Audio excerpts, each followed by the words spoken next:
Motherline. Mary was at one with divine intention. The beauty around her won her attention. She allowed her body, soul and heart to be one, and this is how the magic of her healing gift began. She could commune with nature and manifest her needs, and each full moon when she bleeds, it's the earth that she feeds, pouring her prayers into her blood and burying it in the ground, and opening her heart to her ancestors where their wisdom is found. And as she prayed for her soul and the souls of her tribe, and she learned to make healing medicines that she would prescribe, and she gave of her gifts without thought of reward, but for the love of helping others to be fully restored. Yes, Mary was a wild woman, destined to be great. But she was thrust into a village where instead she'd learned to hate. Mary was a clear mirror, and instead of an ego there was just space. So others projected their own shadow when they gazed onto her face. Just being this clear mirror, she soaks them all in, and her pure open spirit reflects to all what's within. Divinity shines on all with an equal compassion.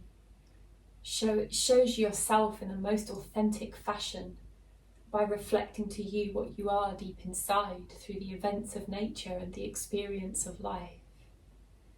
And as Mary was not denatured but was still one with nature, she too mirrored back to others their own good or ill nature. Some men and women don't like the image that they saw. The truth cut deep and the pain was raw. So to hide from their pain and their own brutal feelings, they got angry with Mary, blaming her for their dealings. Claiming she was stealing while proclaiming to give healings, they needed her to be punished and to pay for their feelings. Mary learned to hate as she was hated, and to smite as she was smited, after a lustful man took her innocence and filled her womb uninvited. The wounds he left healed soon, but her belly grew round, and while she hadn't chose it, she wouldn't change it now.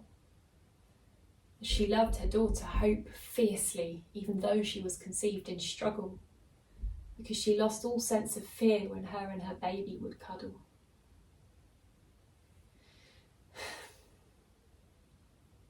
So Mary left the village for the woods and made her and Hope a home, building them a cabin and planting a garden to be grown. And this was the prayer Mary made when she planted her rose seed and watered it with blood every time her womb would bleed. I pray we may live in love and peace, and I pray we may all awaken. But she had no idea by the time her prayer was realised what it would have taken. It was like a little sanctuary out there in the woodland, using the herbs to heal the visitors from the neighbouring farmland. Villagers would bring her supplies even though she'd been banned, in exchange for her herbal medicines and her magic healing hands. And the teens would sometimes spy on her as she was a mystery, and they told each other stories about Mary's made-up history.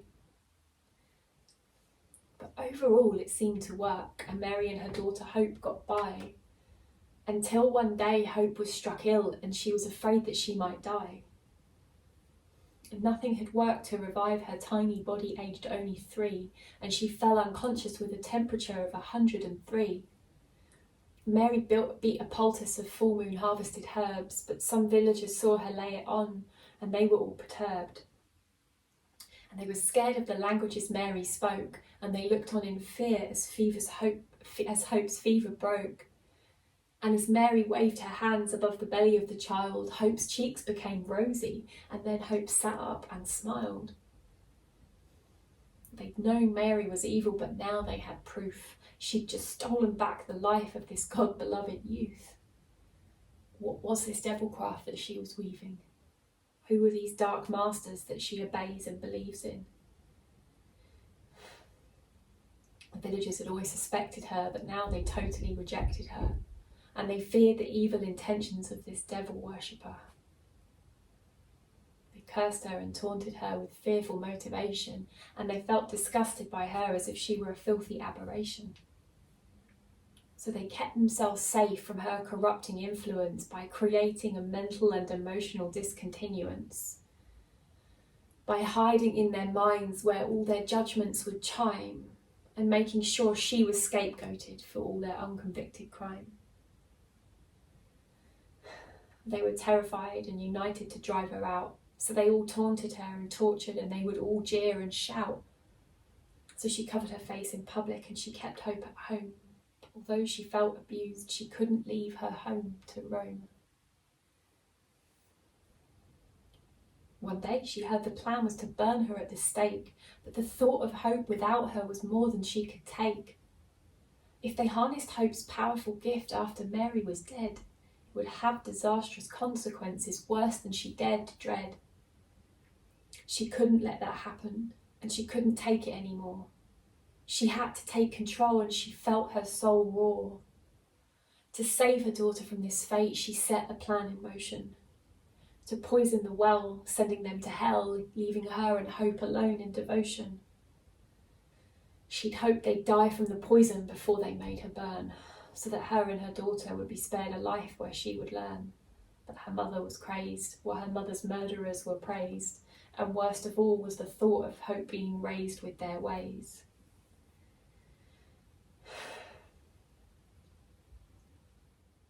But before Mary knew what had happened, they dragged her to the square and tied her to a stake, pulling her up by her hair. Then they set the pyre on fire and set to watching her burn, but she grinned as she died, thinking it would soon be their turn. And her vengeance motivated the smile that she flashed as the fire started burning and her limp body thrashed. The sight of her daughter in the crowd crushed her spirit, and when her mouth opened in screams, she didn't even hear it. She was in prayer with spirit, and she used her final breath to condemn all the villagers to a torturous death. But in her murderous mood, Mary had used too strong a dose. Those who drank the poison died so quickly that soon everybody knows, and so they flushed out the well so most of them would live, but they banished Mary's name and vowed never to forgive. They would remember her evil plan that failed and make sure her daughter learned that her mother was an evil witch and that she deserved to be burned. Hope was raised by villagers who told her she was devil's spawn, and she bore the burden of sin and wished she'd never even been born. She grew under the weight of the shame, being held partly to blame for the family's grief and sorrow, for the ones the poison pained. Karma of this moment set events into motion that would require 7 entire generations of devotion, of mothers sacrificing themselves in a myriad of ways to free their future children from the debts their parents hadn't paid. The thrift of the ancestors became their progeny's gifts and missions, so they'd fulfill their ancestors' hopeful prayers and their shared sacred visions. That one day the children can grow free and share their gifts and simply be. That the seeds they're planting would thrive and bloom with beauty. It is prophesied the day will come, this day will come when 6 mothers' prayers are combined and a daughter is born 7 generations down the motherline.